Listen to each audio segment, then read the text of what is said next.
પાંચ રંગ વિકાસના જળ, જ્ઞાન, ઉર્જા, જન, રક્ષા એક એક રંગ આવીને ગુજરાતના વિકાસના મિશ્રણમાં ભળતો ગયો અને રંગ ભરાતા ગયા ગુજરાતની જિંદગીઓમાં. પંચશક્તિ ગુજરાતના વિકાસની પાંચ દિશાઓ: જળ શક્તિ, ઉર્જા શક્તિ, જ્ઞાન શક્તિ, જનશક્તિ અને રક્ષા શક્તિ. એક મજબૂત નેતાગીરી, અશક્યને શક્યમાં બદલવાની એની ભાવના, રાજનીતિથી ઉપર ઉઠીને લોકોને સમર્પિત થઈ જવાની એની ભાવના, દરેક ક્ષેત્રના વિકાસને આવરી લેતો એનો એક દ્રષ્ટિકોણ. અને આમ ગુજરાતમાં અસ્તિત્વમાં આવ્યો પંચશક્તિનો અભિગમ. જળ શક્તિ. આજે પણ યાદ હશે એ દિવસો જ્યારે સૌરાષ્ટ્રમાં પાણીની ડ્રેનો જતી હતી, જ્યારે ઉત્તર ગુજરાતના સૂકા ખેતરોમાં કોઈ મોટી સિંચાઈ યોજના નહોતી. ઉનાળાના વેકેશનમાં બાળકોને ગામડે જવાની ના પાડી દેવાતી, કારણ કે ત્યાં દૂર દૂર સુધી પાણી નહોતું મળતું. પણ છેલ્લા 10 વર્ષમાં આવી સેંકડો વાતોને ભૂતકાળ બનાવી દીધી છે ગુજરાતે. ઘરે ઘરે છેક રસોડા સુધી પાણી પહોંચતું થયું. પાણીની ચિંતામાંથી મહિલાઓ મુક્ત થઈ અને ઘરમાં બાળકો પ્રત્યે અને પશુપાલનમાં ધ્યાન કેન્દ્રિત કરતી થઈ. ગુજરાતમાં મહિલાઓનું સ્વરોજગારીનું પ્રમાણ પણ ઊંચું આવ્યું. 2001માં માત્ર 1864 ઊંચી ટાંકીઓ હતી અને આજે છે 11,500 ટાંકીઓ. 2001 પહેલા રાજ્યમાં 1,22,000 હેન્ડપંપ હતા અને આજે છે ત્યાં 2,02,000 હેન્ડપંપ કાર્યરત. 2001માં 53 કરોડ લીટર પાણી લોકો સુધી પહોંચી શકતું અને આજે રાજ્યવ્યાપી પુરવઠા ગ્રીડના કારણે દૈનિક સરેરાશ 275 કરોડ લીટર પાણી. અગાઉ નર્મદાના નીર નિરર્થક વહી જતા કોઈએ તેની ચિંતા નહોતી કરી, પણ આ સરકારે નર્મદાના નીરનું એક એક ટીપું વપરાય તેવું આયોજન કર્યું. તમારા દાદા તમને કહેતા હશે, આપના દાદા, કે ભાઈ સાંભળ્યું છે કે નર્મદા આવવાની છે, પણ હવે લાગતું નથી કોઈ દી આવે. દાદા ગુજરી ગયા હશે, તમને કહીને ગુજરી ગયા. તમે મોટા થઈને તમારા છોકરાઓને કહેવા માંડ્યા છો કે આ નર્મદાનું બહુ સાંભળ્યું પણ કઈ આવે એવું લાગતું નથી. નિરાશા હતી કે નહીં? નર્મદા નહીં આવ્યું માનતા હતા કે નહીં? ચારે તરફ ઘોર નિરાશા હતી, પણ આજે નર્મદાના પાણી પહોંચ્યા કે નથી? 2001માં નર્મદાનું પાણી માત્ર 359 ગામોને મળતું અને આજે નર્મદા રાજ્યના 7,000 ગામોને પાણી પાઈ રહી છે. છેક કચ્છના સૂકા રણ સુધી નર્મદાની પાઇપલાઇનો પહોંચાડી અને એ પણ માત્ર 500 દિવસમાં. પહેલીવાર આ 10 વર્ષમાં 18,000થી વધુ ગામોમાં 17,800 પાણી સમિતિઓ બની. વાસ્મો યોજનાએ તો લોકો અને સરકારની સહભાગીદારીનું અપૂર્વ ઉદાહરણ આપ્યું. જ્યારે એણે જીત્યો વડાપ્રધાનશ્રીનો award for excellence in public administration તેમજ આંતરરાષ્ટ્રીય કેપેમ એવોર્ડ. રાજ્યના સાગરકાંઠાના અને ખાસ કરીને ઉત્તર ગુજરાત જેવા વિસ્તારોમાં ફ્લોરાઇડયુક્ત પાણીની સમસ્યા રહેતી. પરિણામે ઘરે ઘરે ઘર કરી ગઈ હતી પાણીની બીમારીઓ. પણ આ સરકારે પાણીની નિયમિત ચકાસણી કરવા 16,000 જેટલી ટીમો રાજ્યભરમાં દોડાવી. પાણીનું નવું ઉત્પાદન તો શક્ય નથી, એટલે જ ગુજરાતે શરૂ કર્યું પાણીનું જતન, જેને પરિણામે વિશ્વ આખાએ નોંધ લેવી પડે તેવી ઘટના આકાર પામી. દેશભરમાં માત્ર ગુજરાતમાં જ ભૂગર્ભ જળના સ્તર ઊંચા આવ્યા. આ દાયકા પહેલાના 40 વર્ષોમાં આખા રાજ્યમાં બન્યા હતા માત્ર 4,000 ચેકડેમ અને માત્ર છેલ્લા દાયકામાં બનાવ્યા 1,54,000 ચેકડેમ. દાયકા પહેલા માત્ર 37,000 ખેત તલાવડીની સામે માત્ર 10 વર્ષમાં બાંધી 2,25,000 ખેત તલાવડીઓ. રાજ્યની 21 નદીઓનું નર્મદા સાથે આંતરજોડાણ કરવામાં આવ્યું. પાનમ હાઈ લેવલ કેનાલ સિંચાઈ માટેની રાજ્યની પ્રથમ સૌથી લાંબી કેનાલ બની. નર્મદા કેનાલ આખા વિશ્વનું સૌથી લાંબુ નહેર માળખું બની રહ્યું. સુજલામ સુફલામ યોજનાએ ઉત્તર ગુજરાતના સૂકા પ્રદેશોને પૂરતું પાણી પહોંચાડ્યું.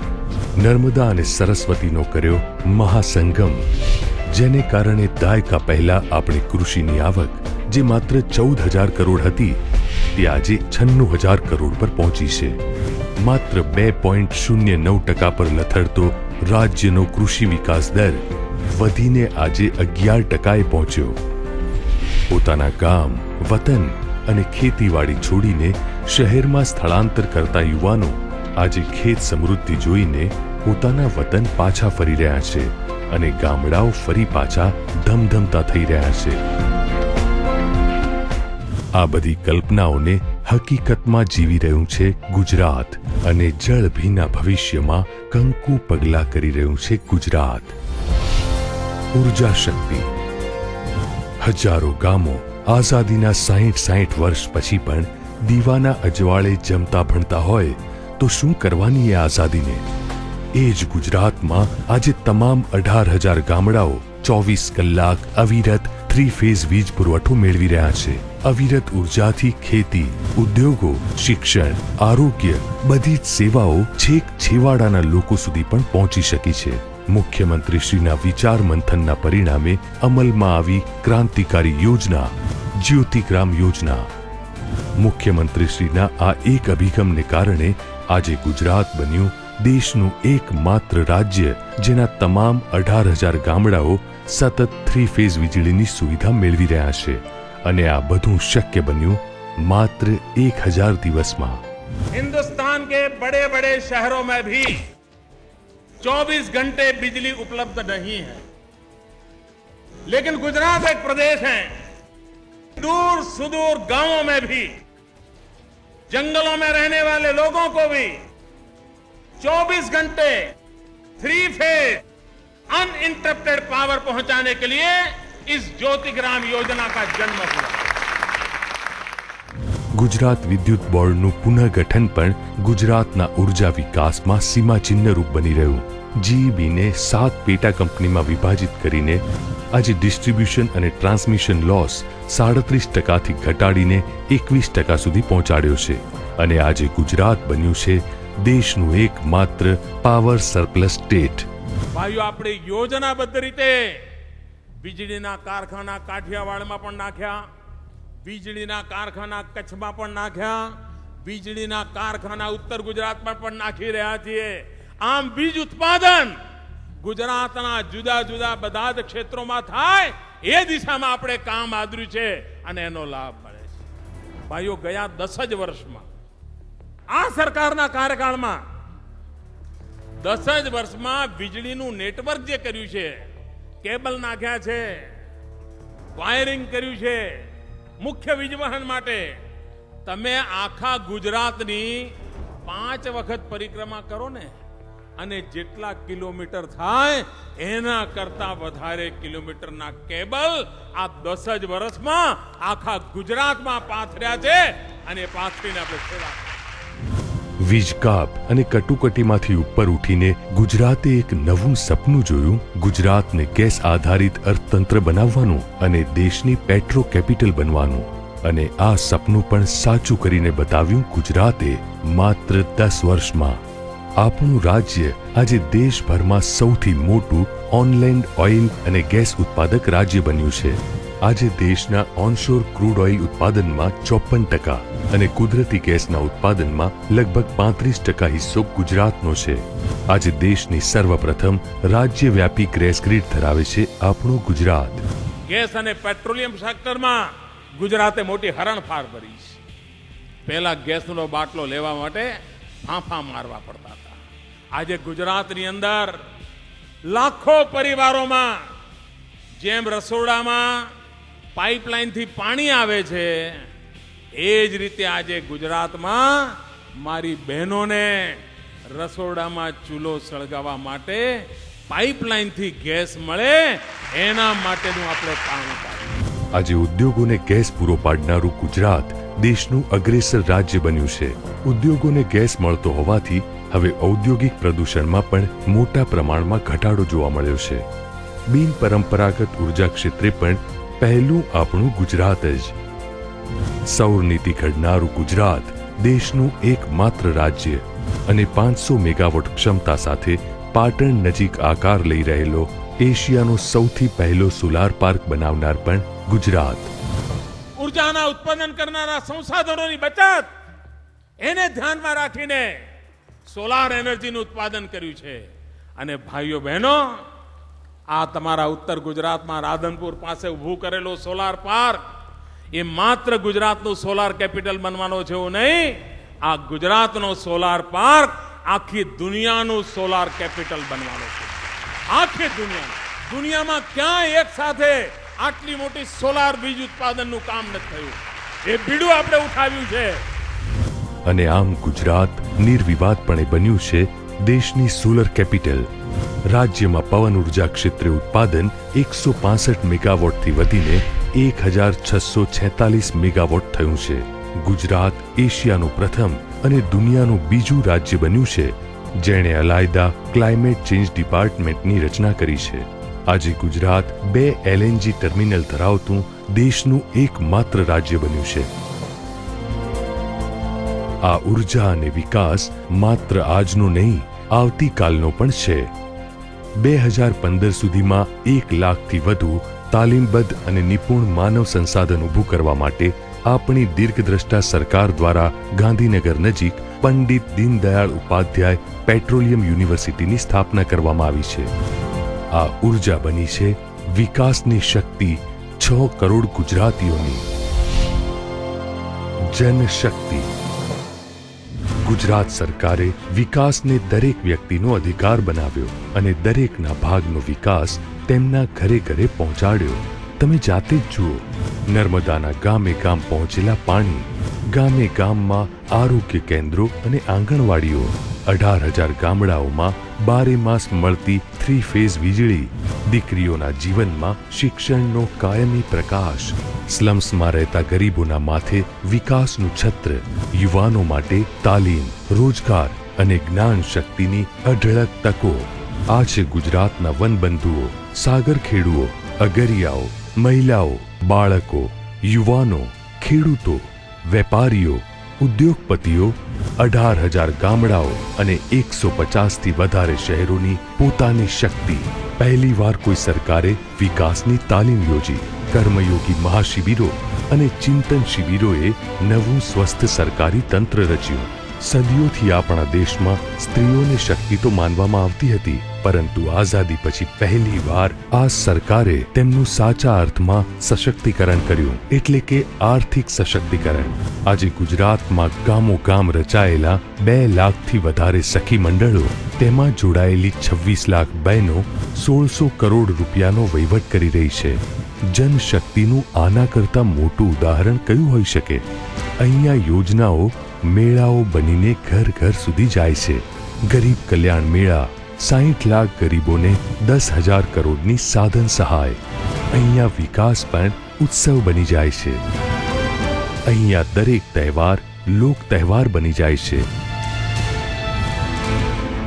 અને આમ ગુજરાતમાં આકાર લઈ રહ્યો છે એક યુવા સમાજ, એક સશક્ત સમાજ, જેની સ્પર્ધા કે સરખામણી અન્ય રાજ્યો કે દેશ સાથે નહીં પણ દુનિયા સાથે હોય. આખરે વિકાસ એટલે જ સુખ, સમૃદ્ધિ અને શાંતિ, જેના સાક્ષી છે ગુજરાતના 6 કરોડ ગુજરાતી. મોદી સરકાર અને 6 કરોડ ગુજરાતીઓની સામૂહિક શક્તિ એટલે આપણી જનશક્તિ. શિક્ષણ જ સરકારના દરેક પ્રયત્નોને પરિણામો સુધી લઈ જઈ શકશે. એટલે જ પંચશક્તિનો એક પાયો બનાવ્યો, જ્ઞાન શક્તિ. આજે જ્ઞાન શક્તિએ આખા રાજ્યને એક વિશાળ ક્લાસરૂમ બનાવી દીધો છે. એવડો મોટો ક્લાસરૂમ જેના ગમે તે ખૂણે જાઓ, કોઈક નવી માહિતી કે જ્ઞાન તમારી રાહ જોઈને ઊભી હોય. જેમ કે Knowledge Consortium of Gujarat, Gujarat Technical University, Gujarat Knowledge Society, બાયસેગની લાઈવ વ્યાખ્યાન શૃંખલા. આ ઉપરાંત રાજ્યની કોલેજોમાં અભ્યાસ કરતા વિદ્યાર્થીઓને શિક્ષણની સાથે સાથે રોજગારીની તક ઉપલબ્ધ કરાવવાના ઉદ્દેશથી ઉદિશા પ્લેસમેન્ટ સેલની રચના કરવામાં આવી છે. આઈટીઆઈ નો આપણો વિદ્યાર્થી છે, એને 21મી સદીની ટેકનોલોજીથી પરિચિત કોણ કરાવે? અને તેથી મારું એક આગામી મિશન એવું છે મિત્રો, તમારા વિદ્યાર્થી મિત્રોને તમે કહેજો કે જેમ ભણતા નગરપાલિકામાં અનુભવ માટે લઈ જવા માટેનો અવસર ઉભો કર્યો છે, આગળ જતા હું ટેકનિકલ એજ્યુકેશનના સિનિયર વિદ્યાર્થીઓને પાર્ટ ટાઈમ સાંજના સમયે પોતાના જ ગામની અંદર આઈટીઆઈ હોય, પોલિટેકનિક હોય, એમાં ક્લાસીસ લેવા જવા માટે અર્નિંગ વાઇલ લર્નિંગ એવી પણ એક યોજના પણ મિત્રો એન્જિનિયરિંગ કોલેજના ટેકનોલોજી સાથે જોડાયેલા વિદ્યાર્થીઓને આનો જો લાભ મળશે તો આપણા આઈટીઆઈ ને પણ કોઈ પણ પ્રકારની વધારે મથામણ વગર આપણે અપગ્રેડ કરી શકીશું અને મોડર્નાઇઝ કરી શકીશું અને ટેકનોલોજીના શિક્ષણ સાથે જોડીશું. પહેલી વાર સરકારે અંગ્રેજી ભાષાની તાલીમ શરૂ કરી ગામે ગામ સ્કોપ દ્વારા, અને એ જ રીતે હવે પહેલી વાર ગામે ગામના યુવાનોને તાલીમ મળશે કમ્પ્યુટર, ઇન્ટરનેટ અને આઈટીની એમ્પાવર દ્વારા. જેવો છોકરો કોમ્પ્યુટર બોલતો હોય, ગરીબના બાળકને કોમ્પ્યુટર કોણ શીખવાડે? ગામો ગામ શાળાઓમાં કોમ્પ્યુટર આપ્યા, વીજળીના કનેક્શન આપ્યા, ઇન્ટરનેટના કનેક્શન આપ્યા અને ગરીબનું બાળક પણ આ કોમ્પ્યુટરની દુનિયા શું છે એને શીખવા સમજવા માટેનો અવસર ઉભો કર્યો. વાંચનને આદત તરીકે કેળવવા અને 21મી સદીને જ્ઞાનની સદી બનાવવા ગુજરાત સરકારે શરૂ કર્યું વાંચે ગુજરાત અભિયાન, જેમાં એક જ વર્ષમાં રાજ્યની 15,000 શાળાઓ અને 1,000 કોલેજોમાં 25 લાખ બાળકોએ અંદાજિત 1 કરોડ પુસ્તકો વાંચ્યા. તમે જ વિચારો, જે રાજ્યમાં મુખ્યમંત્રી શ્રી પોતે જ પોતાની અંગત ભેટોની હરાજી કરીને કન્યા કેળવણી નિધિ દ્વારા ગુજરાતની દીકરીઓને ભણાવતા હોય, એ રાજ્યની એક પણ દીકરી નિરક્ષર ક્યાંથી હોય? અને પછી તો શિક્ષિત હોય દરેક ઘર, ગામ, શહેર અને પરિવાર. કન્યા કેળવણી, શાળા પ્રવેશોત્સવ, ગુણોત્સવ પહેલીવાર થયા ગુજરાતની ધરતી પર અને જ્ઞાન શક્તિ બની 21મી સદીના ગુજરાતની વિકાસની શક્તિ. અનેક વિઘ્નોને પાર કરીને આજે એવી ઊંચાઈએ પહોંચ્યું છે ગુજરાત, જ્યાંથી આખો દેશ અને દુનિયા અહીં આવેલા પરિવર્તનને જોઈ શકે છે. વીજળી, પાણી, રસ્તા, મકાન, શિક્ષણ, આરોગ્ય, વેપાર, ઉદ્યોગ, સિંચાઈ અને ખેતી જ બની છે લોકોની રોજિંદી શક્તિ, જેની અવિરત સુરક્ષા એટલે રક્ષા શક્તિ. રક્ષા શક્તિ, रक्षा वायदो, सुरक्षा कवच. देश के नेतृत्व को, देश का सुरक्षा बल के नेतृत्व को, देश के सुरक्षा बल के जवानों को मिल बैठकर समाज की निहित शक्ति है वो क्षीण न हो जाए, वो निहित शक्ति उत्तरोत्तर बढ़ती चले और हम सुरक्षा के काम में जनता जो स्वयं सुरक्षा का सामर्थ्य रखती है उसमें कैटलिक एजेंट का रोल करने चले, उस रूप में समाज को ले जाने का सामर्थ्य हम सुरक्षा बलों में है. આજે ગુજરાત દેશમાં સૌથી નીચો ક્રાઇમ રેટ ધરાવતા રાજ્યોમાંનું એક છે. છેલ્લા 10 વર્ષમાં ગુજરાતમાં કોમી રમખાણો પર સંપૂર્ણપણે કાબુ પ્રાપ્ત થયો છે. આજે અન્ય રાજ્યોની સરખામણીએ ગુજરાત સ્ત્રીઓ માટે સૌથી સલામત રાજ્ય બન્યું છે. રાજ્યમાં ચેતક કમાન્ડો ફોર્સિસની રચના સાથે ગુજરાત સુરક્ષાના ઉદાહરણરૂપ બની રહ્યું છે. એ જ રીતે ગુજરાતના 1600 કિલોમીટર લાંબા દરિયા કિનારાની રખેવાળી કરે છે ગુજરાત મરીન પોલીસ. ગુજરાતની directorate of forensic science laboratory તેમજ દેશની સૌપ્રથમ અને એકમાત્ર એવી રક્ષા શક્તિ યુનિવર્સિટી અને ફોરેન્સિક સાયન્સ યુનિવર્સિટી ગુજરાતની રક્ષા શક્તિની અનન્ય સિદ્ધિઓ છે. રાજ્યના નાગરિકોએ ન્યાય માટે વલખા ન મારવા પડે તે માટે શરૂ કરવામાં આવી છે 102 ઇવનિંગ કોર્ટ્સ, 34 નારી અદાલતો, નાના ગુનાઓ માટે લોક અદાલતો અને ફાસ્ટ ટ્રેક કોર્ટ્સ. આ સિવાય પણ ગુજરાતના કોઈ પણ ખૂણે સર્જાતી કટોકટીનો વળતો જવાબ છે 108 એમ્બ્યુલન્સ સેવા. મોટા મોટા શહેરોથી લઈને દૂર દૂરના ગામડાઓ સુધી મિનિટોમાં પહોંચતી 500થી પણ વધારે 108 એમ્બ્યુલન્સ વાન્સ આજ સુધીમાં 12,70,000થી પણ વધારે અકસ્માતના કેસીસમાં પોતાની મદદ પૂરી પાડી ચૂકી છે. સરકારે સ્વાસ્થ્યની સુરક્ષાને પણ રક્ષા શક્તિનો ભાગ બનાવી સ્ત્રીઓ અને બાળકોના સ્વાસ્થ્યને રાજ્યના વિકાસની પાયાની જરૂરિયાત બનાવી. એટલે જ ગુજરાત સરકારે એક બાળકના જન્મ પૂર્વેથી લઈને તેની કિશોરાવસ્થા સુધીના તમામ તબક્કાને કોઈને કોઈ યોજના હેઠળ આવરી લીધા છે. ગુજરાતમાં સફળ માતૃત્વની સીડી બની છે ચિરંજીવી યોજના. સગર્ભા મહિલાઓને પ્રસૂતિ દરમિયાન અને પ્રસૂતિ બાદ યોગ્ય તબીબી સારવાર મળી શકે, ગરીબી રેખાની નીચે જીવતી બહેનોને રોકડ સહાય અને પોષણક્ષમ આહાર મળી રહે, માતા અને બાળ મૃત્યુના પ્રમાણમાં ઘટાડો થાય, તેમજ ગરીબી રેખા હેઠળના કુટુંબોમાં સંસ્થાકીય પ્રસૂતિનું પ્રમાણ વધે તેવા હેતુ સાથે ચિરંજીવી યોજના રજૂ કરવામાં આવી છે. આ ચિરંજીવી યોજના અંતર્ગત ડોક્ટરો સાથે કરાર કર્યા કે ગરીબ સુવાવડી બહેન એની સુવાવડ કરવી હશે તો એ બહેનના સુવાવડનો ખર્ચો ગાંધીનગર તેનો ભાઈ મોકલવા તૈયાર છે, પરંતુ મારી એ બહેન મરવી ન જોઈએ અને ચિરંજીવી યોજના અંતર્ગત એના સુવાવડનો ખર્ચો તેમજ જ્યાં સુધી બાળક 1 વર્ષનું થાય ત્યાં સુધીની તેના સ્વાસ્થ્યની જવાબદારી ઉપાડે છે બાલ સખા યોજના. ગુજરાતમાં બાળકોનું સુરક્ષિત બાળપણ ઉત્સવ બનીને ઉજવાવું જોઈએ તેવી ભાવના સાથે ગુજરાત સરકારે 2008ના વર્ષને ઉજવ્યું નિરોગી બાળ વર્ષ તરીકે. વણજન્મ્યા બાળકની પણ રક્ષાની દરકાર કરનાર છે રક્ષા શક્તિ. ગર્ભસ્થ શિશુનું લિંગ પરીક્ષણ કરાવવા સામે કાનૂની સજાની જોગવાઈ તેમજ સ્ત્રી ભ્રૂણ હત્યા રોકવાના સઘન પ્રયત્નોને આવરી લેતા બેટી બચાવો અભિયાનને પરિણામે આજે રાજ્યમાં સ્ત્રી બાળ સંખ્યામાં નોંધપાત્ર વધારો થયો છે. આખરે આ સુરક્ષા એ પણ તો એક વિકાસ જ છે. મારે ગુજરાતની માતૃશક્તિનો અહીંયાની માતાઓ બહેનોનો આભાર માનવો છે કે મારી આ વાતને મેં માની લીધી.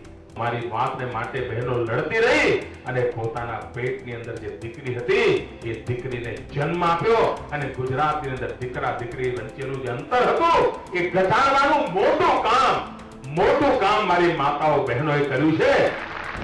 જળ શક્તિ, ઉર્જા શક્તિ, જ્ઞાન શક્તિ, જન શક્તિ અને રક્ષા શક્તિ. 10 વર્ષમાં આ 5 શક્તિઓને દરેક ઘરમાં અને જીવનમાં ભરી દીધી છે એક સરકારે. 5 રંગોમાં રંગાયા છે 6 કરોડ ગુજરાતી.